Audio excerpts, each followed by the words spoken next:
அபிராமி சிவகாமி கருமாரி மகமாய் திருக்கோயில் தெய்வங்கள் நீதானம்மா.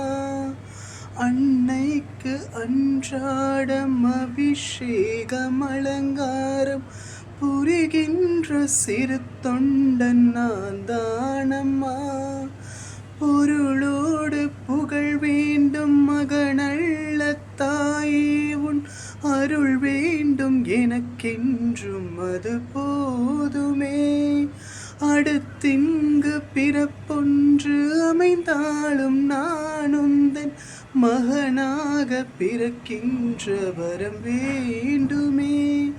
அதை நீயே தருவாயே.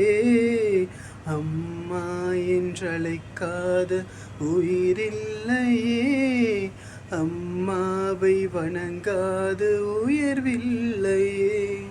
நேரில் நின்று பேசும் தெய்வம் பெற்ற தாயன்றி வேறொன்று ஏது. அம்மா என்றழைக்காத உயிரில்லையே, அம்மாவை வணங்காது உயர்வில்லையே.